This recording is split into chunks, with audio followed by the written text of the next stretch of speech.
So we should start here.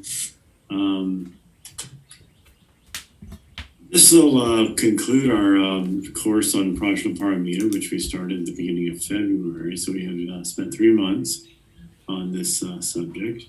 And this was the fourth in our a series of the historical sweep of Buddhism. It started with Shakyamuni Buddha, then the early Buddhist Sangha, Abhidharma, and then Prajnaparamita in the beginning of Mahayana Buddhism. So we'll bring this course to a close, and then if we were going to continue with the historical approach, we would next go on to the Yogacharans, or we may take an interlude and do some Dzogchen or something else. I'm going to take a couple of weeks off and think about what to do next. So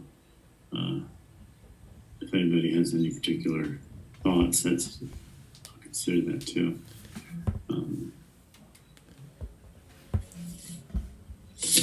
This Sunday, I guess we will do at the Unity Dzogchen group, which is now the Zoom Dzogchen College. Last time we did introduced the practice for Amitayus, the infinite life, the immortality. And this time we'll do one of the Medicine Buddha ones. There's a very beautiful Medicine Buddha practice that we'll do this coming Sunday. So with respect to Prajnaparamita, it occurred to me that, and we have talked about this before, that in order to understand his place in sort of the historical sweep of things, which is a very important place, you have to understand the sort of evolution of religion. And religion has, in my view, 4 stages. The first stage is the shamanic stage. The second is the cult, which could be a private cult or a public cult. Could be centered around a shrine, a simple rural shrine, or it could be part of a large temple. But it's essentially a group of people, generally a priesthood or priestesses, who are dedicated to carrying out prayer and ritual with respect to a particular deity or power. And so that's the cult level. And then the third level, the one where we find Prajnaparamita, is in the philosophical and contemplative stage of religion. And this stage of religion comes later with Buddha, with Confucius and Lao Tzu, with the wisdom teachings in the Judeo tradition, with Plato and the Greek philosophers. All of these people introduce this idea that a life of reflection, a life of contemplation, a life of detachment from everyday life is a good thing. And, these people dub themselves philosophers, and which of course that means, as we know, philo, friend of Sophia, wisdom. So the philosophers were friends of wisdom. And then, the sort of slides later on in the medieval era to friends of God, one of the popular names for medieval mystical groups, such as the one that Meister Eckhart was part of. So the great stage that we are most familiar with because of the Buddhist background, Buddhism was the premier contemplative philosophical tradition, still is. It was, but it's older than what came after it.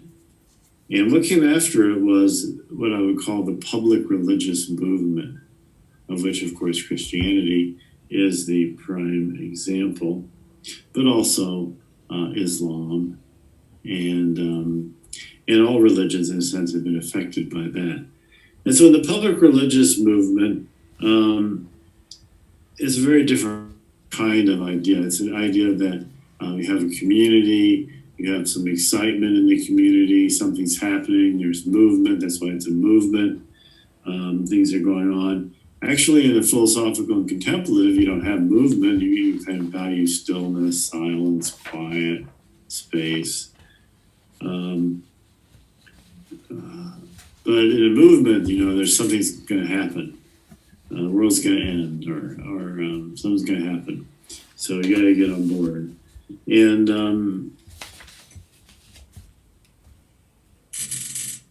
in the philosophical contemplative tradition, Prajnaparamita is a deity, is a personification of wisdom. And so it's very intimate at this level. Philosophical does not necessarily mean abstract, it means direct, that you're directly in touch with the nature of things. And wisdom is something that's you carry with you, that you have a close, intimate relationship with. And so the idea of something like wisdom, even when it's personified as a kind of power, like the power of feminine wisdom or direct insight or creative insight or receptivity, it's very different than what came later with the public religious movement. The public religious movement, what's favored is the incarnational deity. So rather than have this this divine wisdom, which is like illumination, which is like light, which comes out of space, which is all ethereal for the average person, although actually quite accurate as far as the way things are. The popular desire is for an incarnational deity. So you have great incarnational deities in popular religion. They're all built around incarnational deities.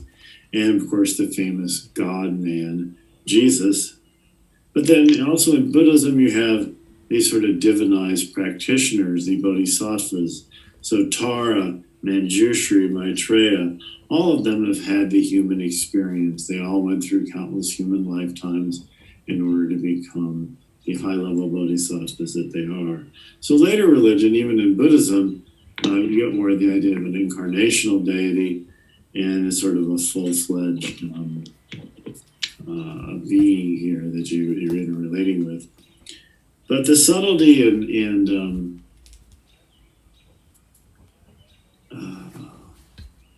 the Prajnaparamita is much subtler than that. And it's a very kind of fine meditational approach to the sacred, to have this, to simply be able to work with light and space and awareness. In fact, in Dzogchen, those are the three things that we work with. We work with awareness, we work with light, and we work with space. That's chapter 1 of Rainbow Painting by Tolga Urchin. Space, light, and awareness. That's the Dzogchen Trinity. So it's very subtle. But of course, the public movements had the day, and of course, the problem with public movements is that although they have their origins in the philosophical and contemplative, which kind of provides the backbone of their theology quite often, religious movements tend to become divorced from their philosophical and contemplative roots and become commercial and political enterprises, because a movement is about what's new, what's hot, what's now. It's about revving people up. It's about group intoxication. It's about making some money. And as part of that whole process of creating a movement, what they did, of course, was they went back to these philosophical and contemplative traditions, which have been around for some time now, hundreds of years, hundreds and hundreds of years.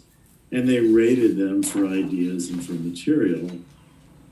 And that's where you get the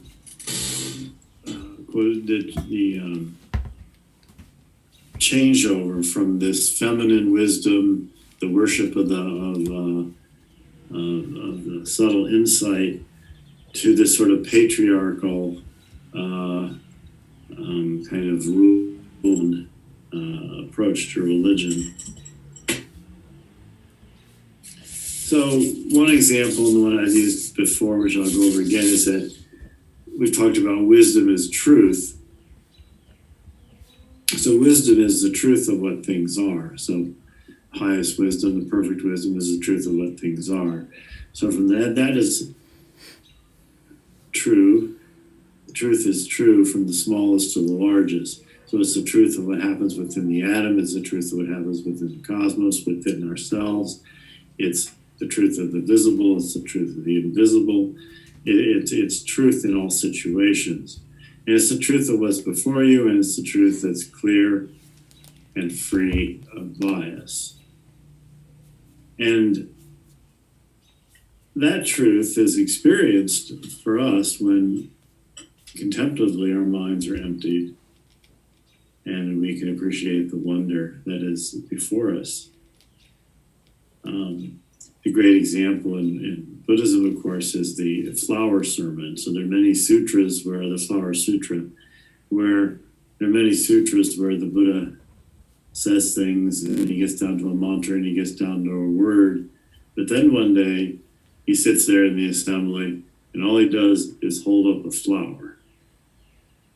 And as he's holding up the flower, one monk, Mahakasyapa, smiles and looks at the Buddha.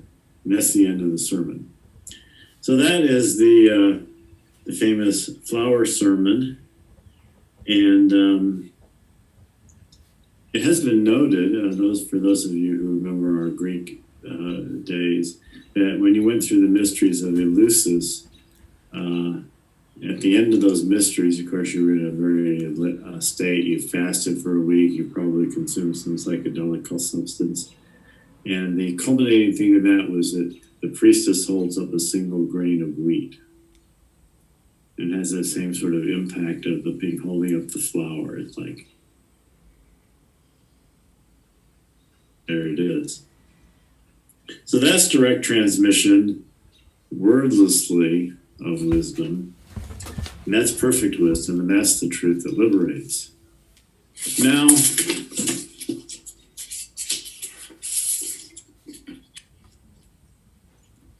when we see what happens in the popular religious movement, there's an appreciation of truth, but it's a bit of something's been added to it.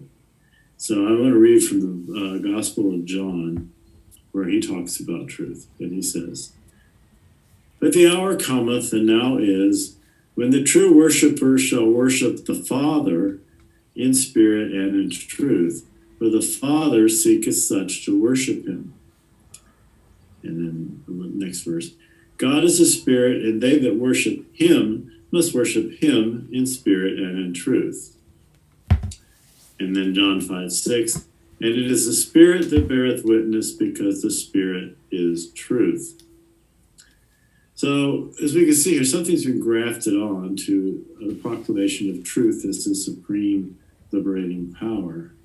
Namely, we've added here a Jewish Father, his Son, and his Holy Spirit. So the patriarchy has put his name on something that's not there, sort of like Trump puts his name on stimulus checks.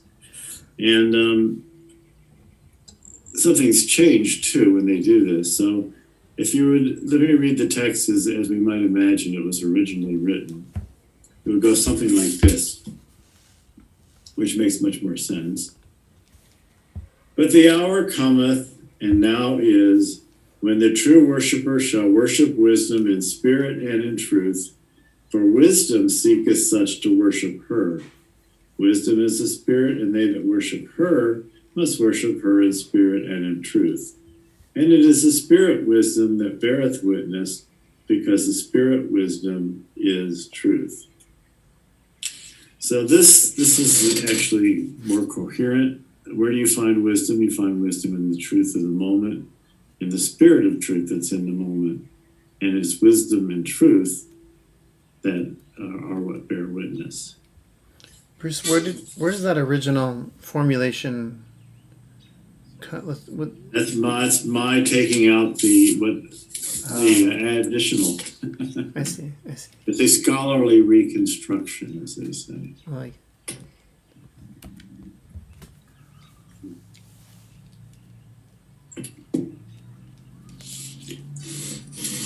So the theme of this discussion is that 100, 200, 300 years before we get Christianity, we have this contemplative philosophical tradition. It's centered around wisdom as the primary revealer and discloser of truth. And that was somewhat supplanted in these later traditions. So wisdom is very ancient, very old, predates popular religion. And tonight we have two final texts. One which is a praise of wisdom, and the second one is a exorcism, prajna paramita exorcism practice, which is kind of a mild exorcism by Vajrayana standards. We're not bringing out the really big guns here, but it's very nice, very sweet. And both of these practices touch on the idea that we haven't really gone into too much, but the idea of wisdom is power. Wisdom is truth. Wisdom is the truth of what things are. Wisdom is the truth of ultimate nature, of space awareness, but it's also has power. And truth has power, wisdom has power. And in this particular, these particular texts, which have a somewhat of a tantric feel to them, they actually have the power to protect us. Now, of course, in contemplative level, it's quite obvious that wisdom is going to be our best protector.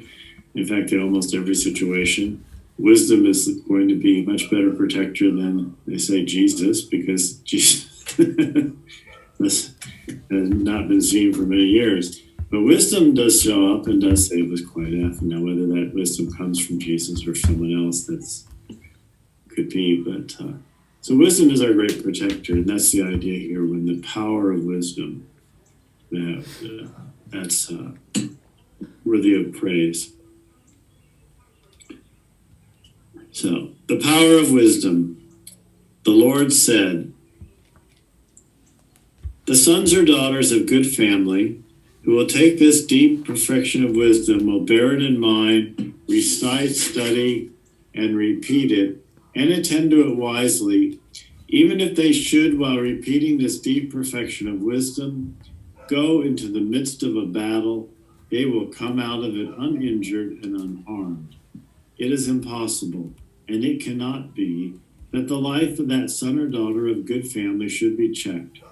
Who repeating this perfection of wisdom is gone in the battle. That is impossible. Any spear or arrow that someone might aim at them cannot touch their bodies. And why? Because that son or daughter of a good family have for a long, long time well practiced the 6 perfections. They have vanquished the spirits and arrows of their own greed, hatred, and delusion, and the spears and arrows of the greed, hatred, and delusion of others they have also learned to vanquish. A lore of great magical power, Mahavidya, is this perfection of wisdom. A lore of utmost power, a lore of unequaled power. The son or daughter of good family who are trained in this lore, they do not set their hearts on disturbing their own peace, nor that of others. For one who is trained therein perceives nowhere a self, nor a living soul, nor a creature, nor a person, nor a personality, nor a man, nor one who acts, nor one who sees. Thus, unperceiving, he does no harm to himself or to others." So that is the power of wisdom.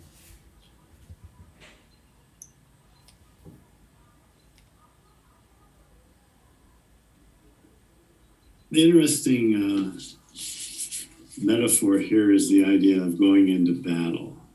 So as you go into battle, you're chanting the Prajnaparamita mantra, which I assume here is the Om Gate Gate Paragate Parasamgate Bodhisvaha mantra. And that mantra is seen as something that protects you. Now, of course, the battle here is also being used metaphorically. It's the engagement with life. And what is the power of wisdom here that's protecting our practitioner? The power is that you have within yourself vanquished your own inner enemies, which are greed, hatred, and delusion.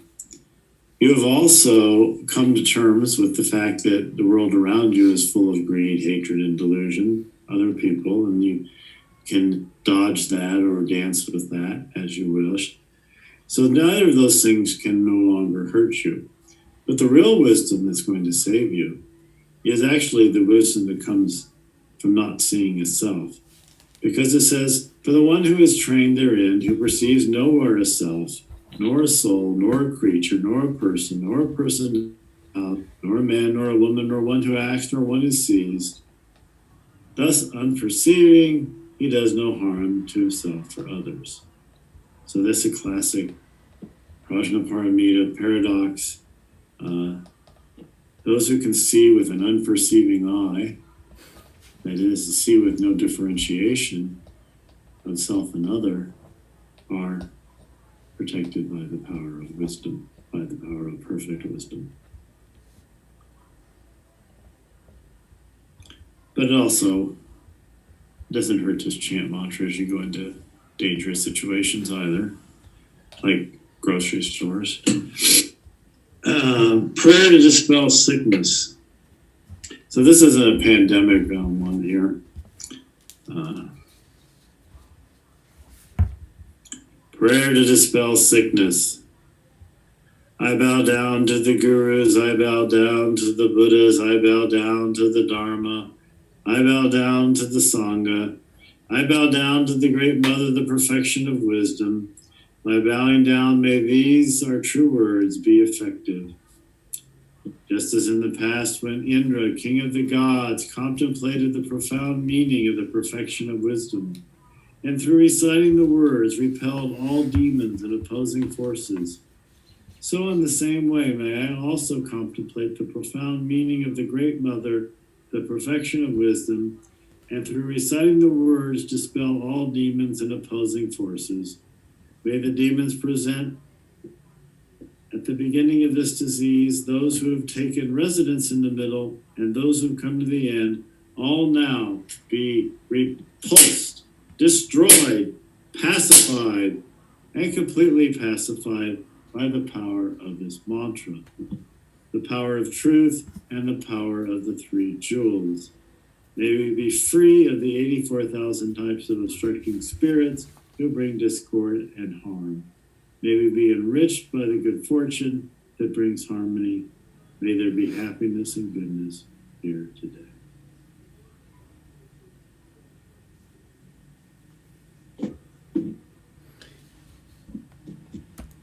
Was that the one we did in conjunction with the Heart Sutra a few years back? In one of the summer. I don't think we've done this one with the clapping. I've never done that before. Okay. It's new. There was one that we had done at one of the summer retreats. That was, you did the Heart Sutra 3 times with full mantra, and then it was a short, like half-page thing like this again. Maybe.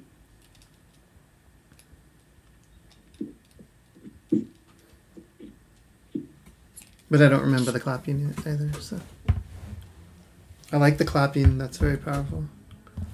Uh-huh. It has a very peaceful little prayer, but then all of a sudden in the middle of it, wham, wham, wham. It's very good. Very good.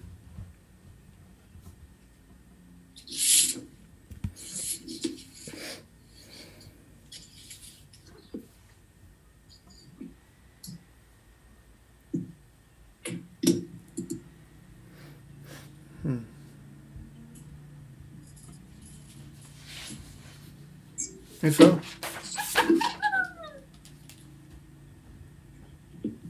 So we have Phil's joining us. Hi, Phil.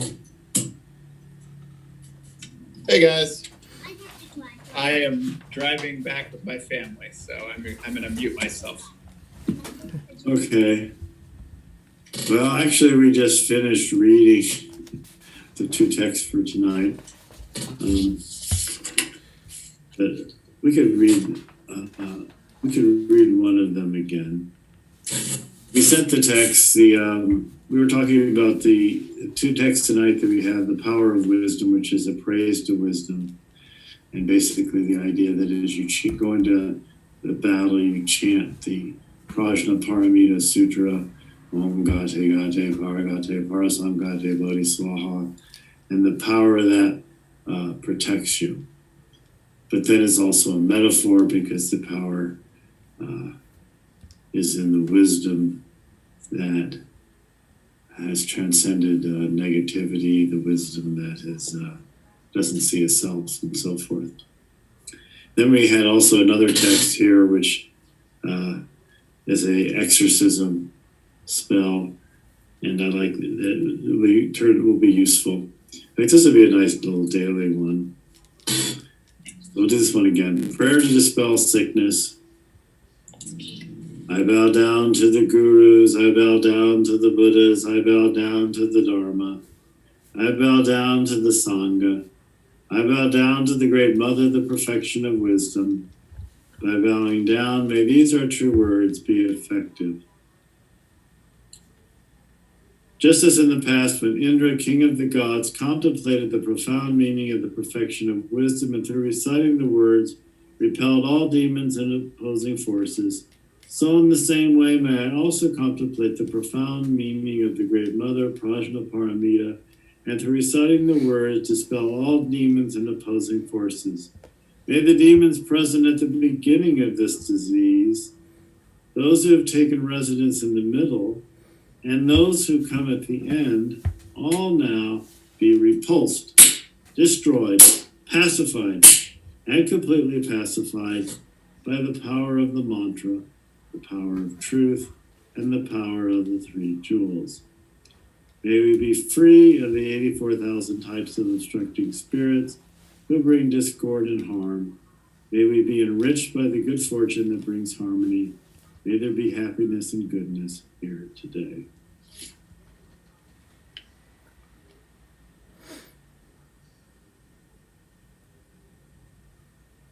That particular text is actually found in Lopez's book, The Uses of Emptiness. It's a part of a larger Tibetan sadhana that he had the chance to witness and translate. And most of the sadhana is typical Tibetan sadhana, but this is sort of the heart of it, where they actually used the Prajnaparamita as a sort of spell to dispel the demons of ignorance and greed and such. So that's a pretty incredible title, The Uses of Emptiness. Is emptiness useful? And well, they're different. Yeah, they do use it differently. I don't have the book near me, but yeah, it's a very nice, very scholarly book on the Heart Sutra and how it was used in different contexts.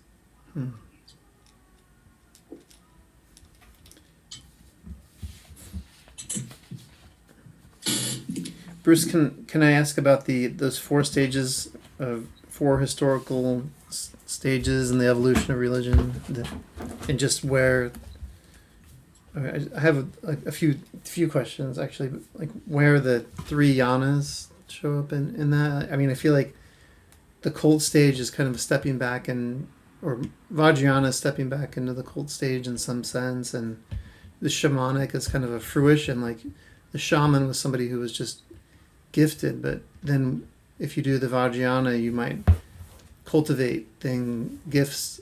You might you might become gifted through practice. Well, the Mahayana combines elements of all four stages. The Hinayana, early Buddhism, is more purely a philosophical contemplative tradition in the old style. Although in the Mahayanas keeps the contemplative, philosophical, but then also adds elements of deity cults, which is stage 2, adds elements of popular religion. It's a movement. It has this idea that something's happening. And both personally, as you kind of move towards Pure Land, but also this idea of saving all sentient beings and the return of Maitreya. Different depends on what sector of Mahayana you're involved in. There's some sort of movement there too. And then there's also with the Tantra, but a little bit even in the Mahayana deity worship.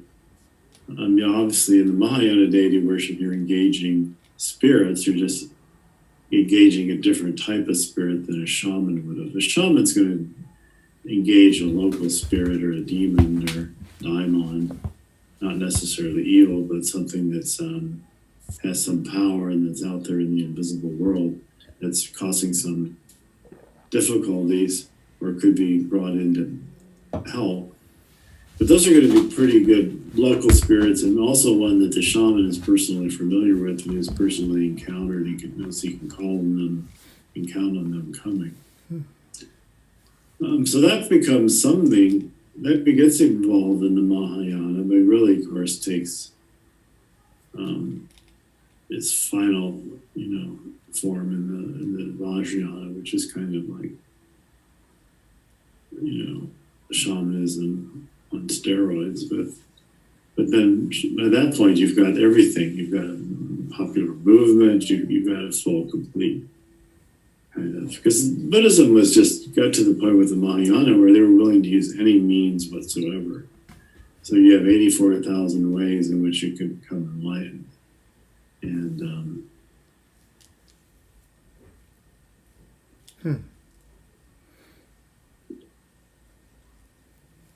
So some of those 84,000 drifted into what we now call Vajrayana, more unconventional. Well, you can't really 84,000 again. It's just means a lot, as many as you want. They don't really enumerate. The interesting thing was the sutra, which I'm going to talk about tomorrow, but we've talked about it before as part of our Sunday service. The 25 doors to Prajnaparamita, the 25 doors to the perfection of wisdom. And that's the one where we go, Mahavam is a door to perfect wisdom. Renunciation is a door to perfect wisdom. Having no discipline, all those sorts of things are different paths. It could be different ways in which you could wake up, become awakened. There's all sorts of ways one could wake up, and infinite ways you could wake up. Things that could. But then there are things that, of course, probably aren't going to wake you up either. Fox News, NASCAR.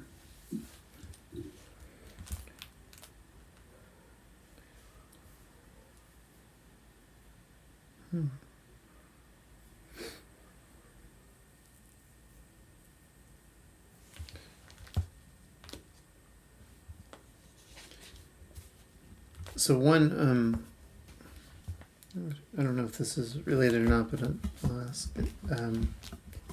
One thing I've been thinking about that has been happening in my mind, has been a greater shift from practice as a kind of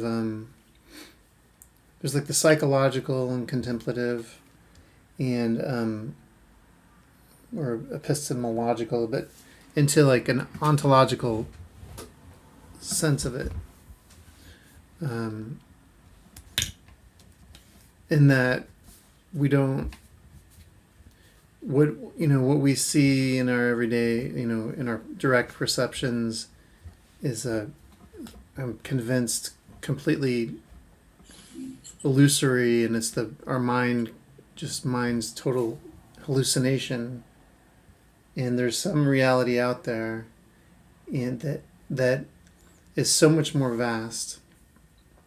And then our little hallucination is kind of a take on about 1/1,000,000% of it, and it's not even an accurate take. So that there's just a reality that is not accessible to our like just perceptions, but maybe accessible through in some small way through practice. Well, ontologically, that is, in terms of being able to talk about existence and nature of the reality, what's the nature of it, that's kind of unanswerable. And in fact, it's sort of freedom from ontology that is a bit of freedom, because we actually don't have to answer what is it that's whispering in our ear? What is it that threw us into this situation? What is it that we're going to meet when we come out of here? All of that is that's really impossible to answer. So that's kind of, as I said, we kind of we don't need to know the nature or the name or be able to define or explain or describe what it is. We just have to know how to recognize it and respond. And so really not very concerned with names, not very concerned with histories and mythologies and poetry and that kind of thing. But there is a reality to experience in which within the field of awareness, slightly magical things happen. And we could be directly in touch with that reality. So in that sense, without defining it in any way whatsoever, we can still fully engage it.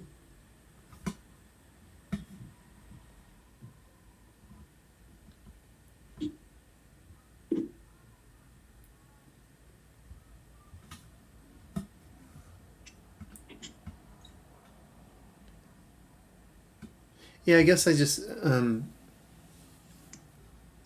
was thinking ontology not in the sense of naming it, but more like you're saying, like it's there's something out there and we're interacting with it, and we don't, just the implications of that are apparently unknown. They seem totally unknowable. We're not. Well, we're defining it. Our whole thing is in as much as we're going to explain, we need to explain in terms of the actual experience, meditative experience. Meditative experience, what do we experience? Well, we experience space. We experience light. Because if you don't have light, you actually can't. Light comes first, because if you can't have light, you don't see any space. There's no space, right? Light, space, and what's experiencing light and space? Awareness. So the combination of light, space, and awareness, and then there's something else, energies. Out of this combination of light, space, and awareness arise various kinds of energies. And that's what we, as awareness, are, that's the world of form. So energies are the world of form. Well, they go from the formless into the world of form. It's a continuum. So is there like an order there, or is it it's just kind of a light, space, and awareness are like a fundamental trinity of reality and energy? Every moment we're alive, there's space, light, awareness, and energy. Okay. And the energy is what's the light. The light fluctuates. Space is constant. Energy fluctuates, and awareness fluctuates too. So Though theoretically that's constant, but you could, theoretically, yes, we move in and out of it. It's there, yes. Similar with, And is that light? Is that Prajnaparamita, or is that, or yeah, light is wisdom. Space is God. Awareness is, well, I don't know. You can do it different ways with this one.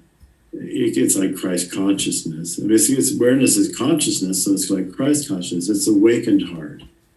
It's not just awareness, but it's awakened awareness. It's awareness with heart. That's important. So it's sort of like that, and then the energies or the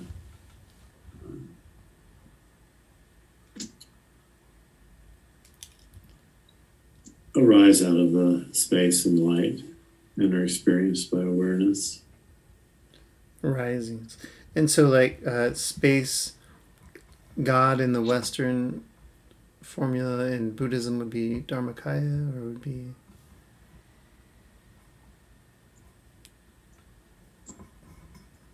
Rigpa? Rigpa is, well, space awareness are blended. So that's why it's, and sometimes they talk about,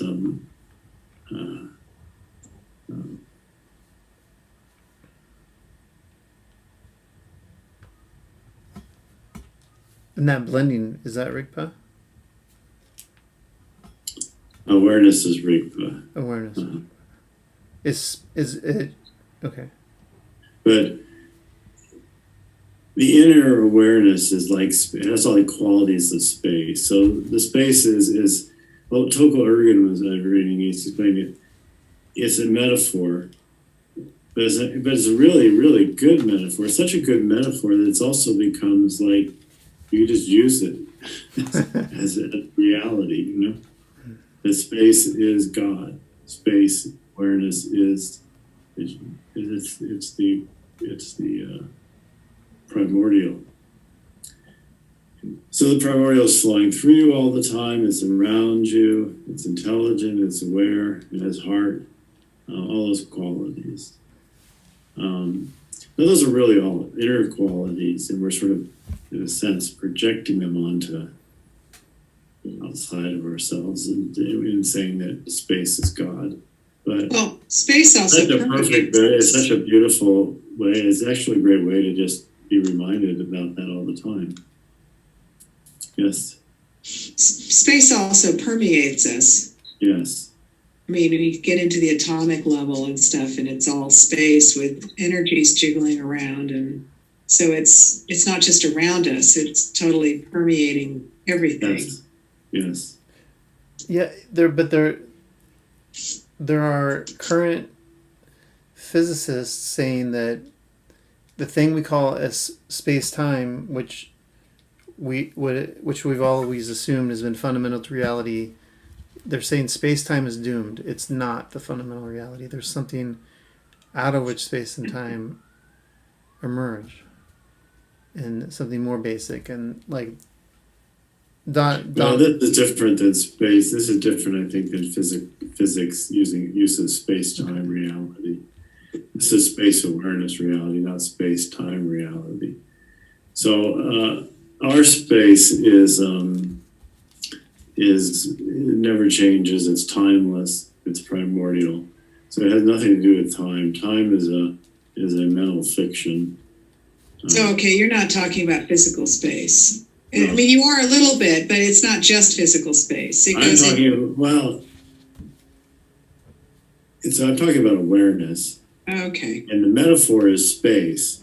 Okay. Space is a great metaphor because as I personally experience space, I experience it around me, inside of me, through me, and it's vast. It's like it contains everything. It doesn't intrude on anything. It has, so it's like God. It has like great qualities. Right?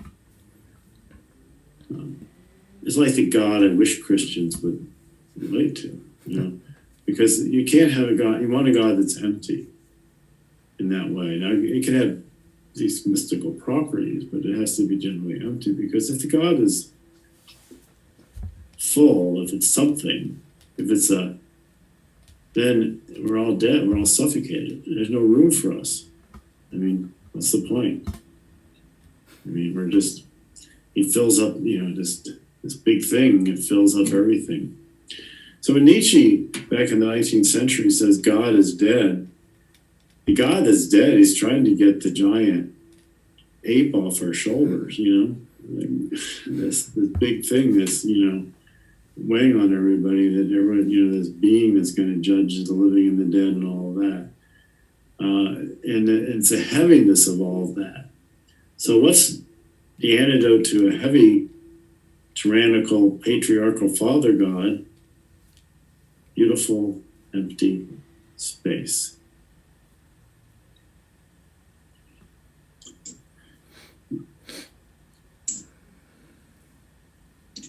It takes a little bit of work to get to a point where that's comforting.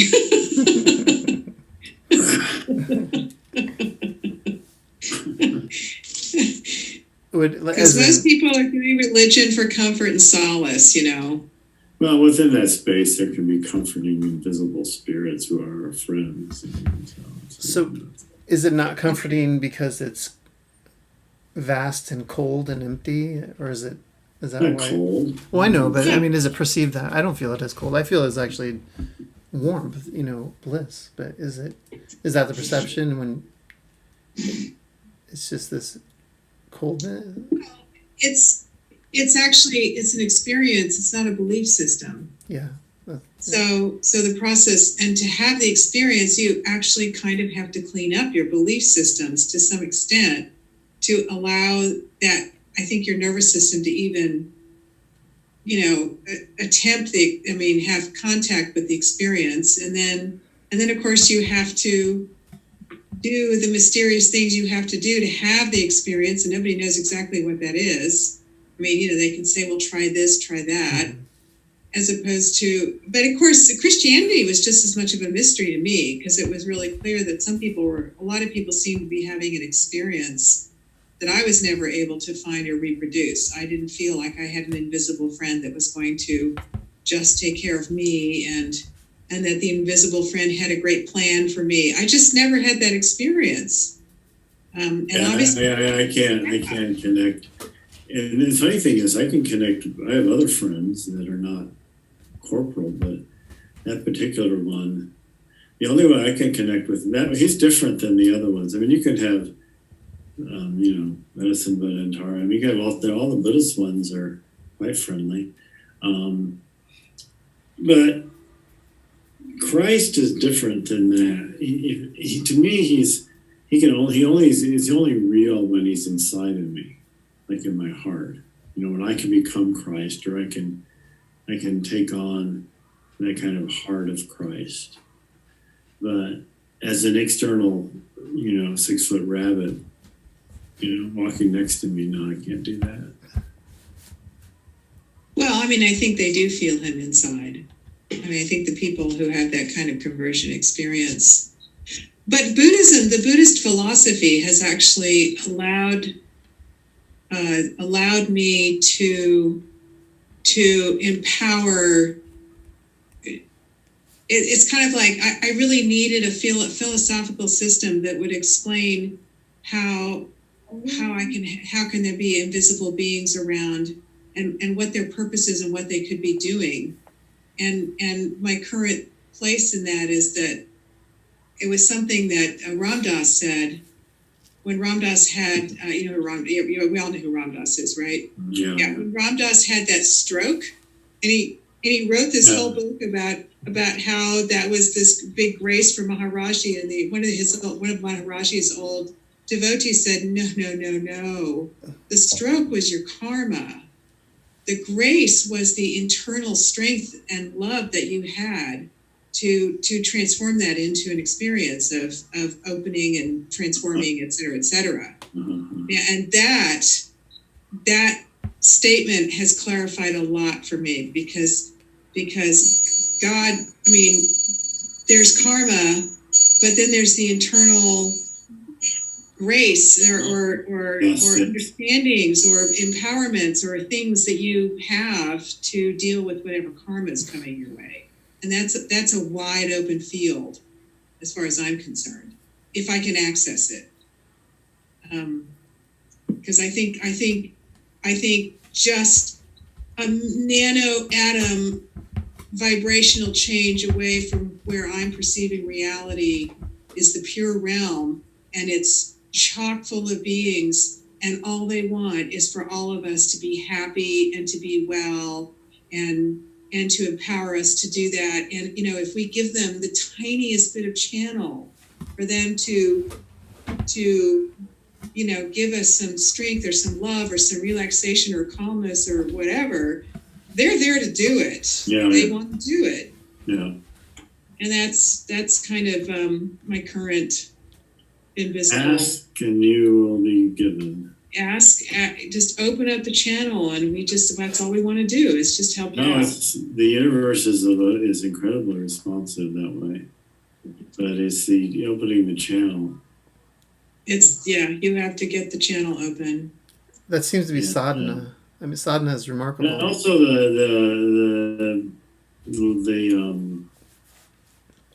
it likes sincerity. It likes. Has to be a genuine openness, and a lot of people, to be genuinely open, they're very far from that. To open a channel because there's so much armor that they've got, that to be able to drop all that and just be naked before the powers, few people are able to really Well, another way of describing that is you're literally talking about your emotional realm. I mean, your heart and your survival your emotional realm and your survival instincts. If you're asking for something from the sacrum, where all of those are just like all lined up and like, I have to have this. That's the kind of ask that opens up a channel and will get something happening. But you can't make those up. Your emotional realm really has to. Yes. We're not in control of that. We can influence it. I don't know about control. With practice, we can influence maybe. But I mean, I'm riding on the big elephant. I don't have control over it. If you know what I mean. Yes, well, I think that's hard. There was a great line here in this one chant. He starts on this prayer to dispel sickness. He says, I bow down to the Gurus, I bow down to the Buddhas, the Dharma, the Sangha, to the Great Mother, Prajnaparamita. And then he has this beautiful line, by bowing down, may these, our true words, be effective. And I had never heard that before, this idea of true words, that I am speaking to you in this prayer, true words. Hence, listen. Because your truth, and I'm speaking truth, and we're talking truth here, and spirits of truth. Listen, hearken. Right. My heart's on the line. This, it's very beautiful, very beautiful.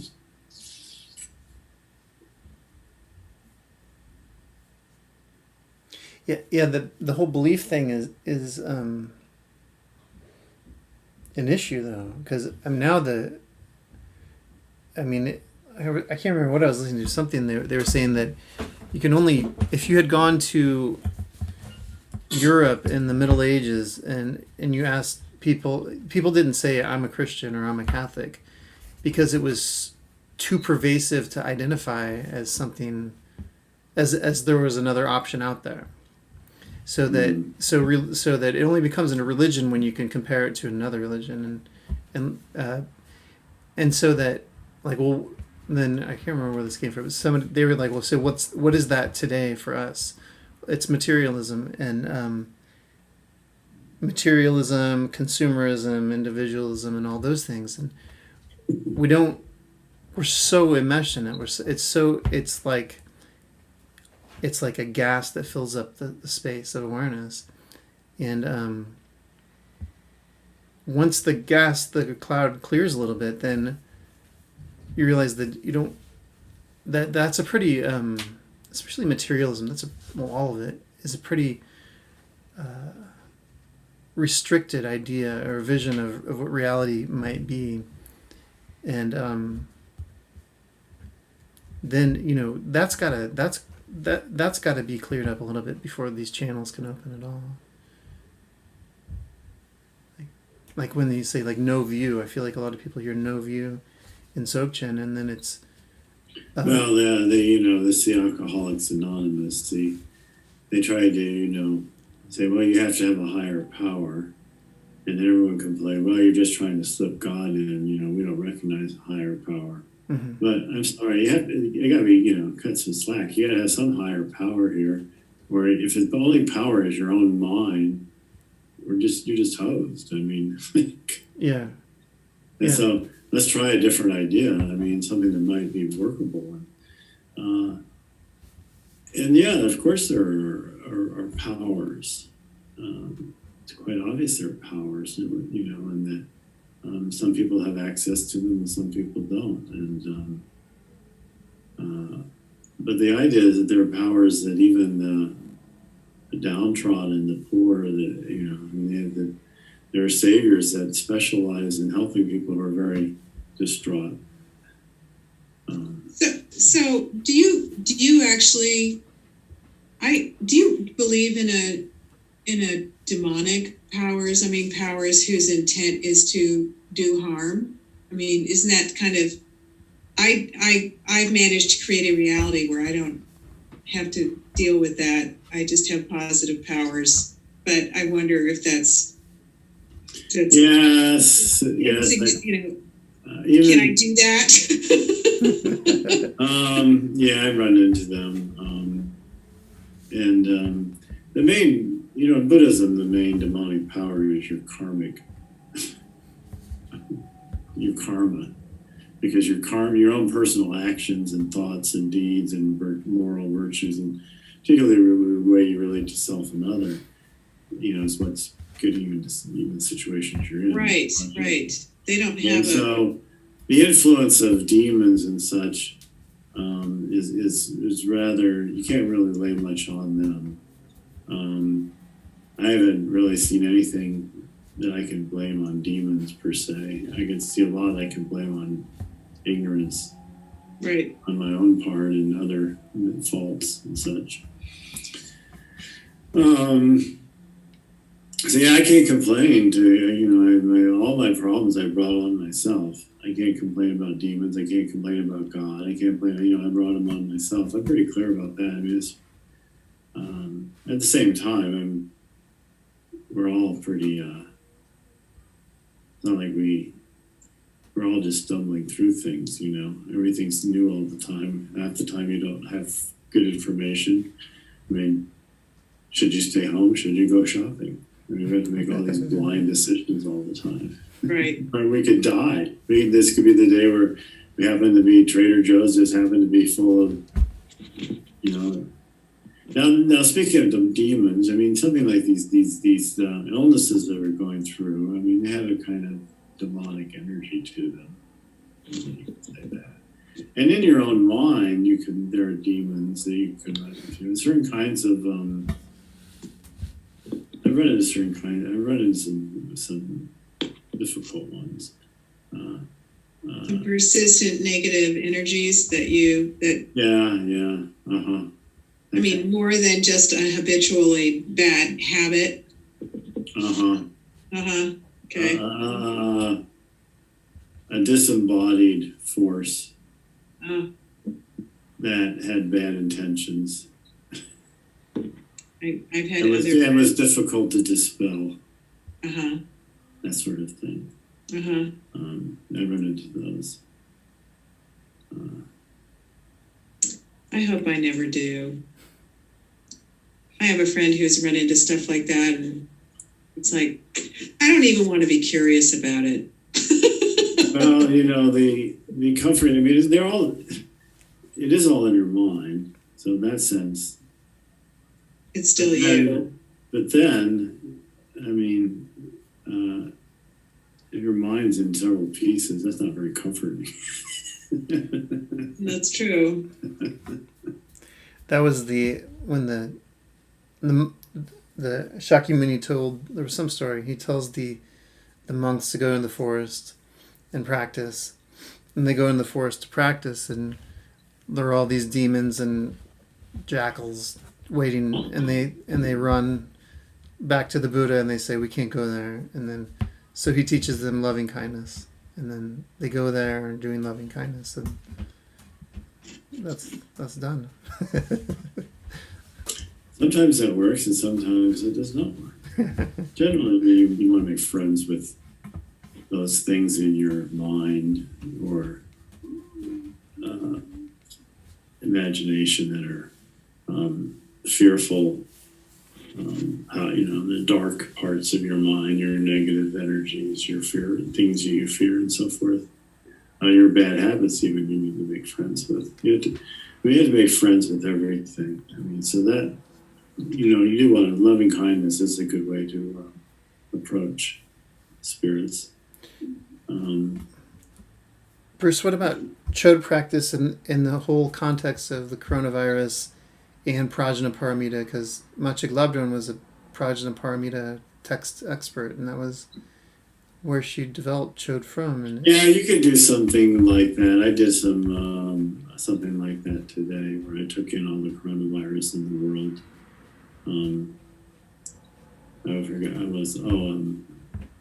I had pain.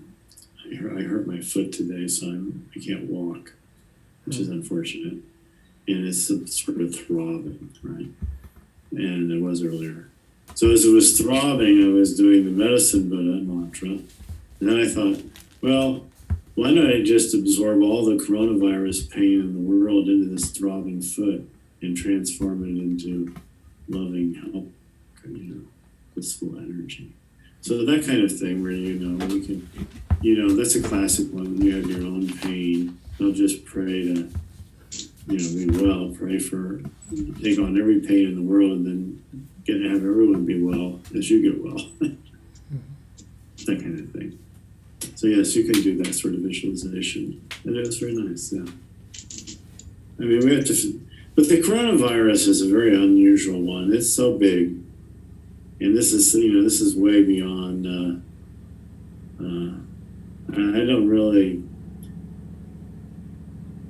I don't feel like I have any, I don't know. I think our abilities might be very limited in terms of sort of fending it off on a localized level. Hopefully on a localized level. We protect ourselves, our families, our communities. But it's big. It's big. I mean, I also favor this, as part of it is it's karma too. There's karma at different levels. I mean, this is a karmic reaction to the way we've treated the environment, specifically the way we've treated animals, specifically eating indiscriminately, and, treating them all very badly, and the environment very badly, and crowding everybody together and all sorts of things. So it's a totally natural response. We've created the situation ourselves by screwing the environment around. And not that the environment is some tyrannical, angry mother, but it has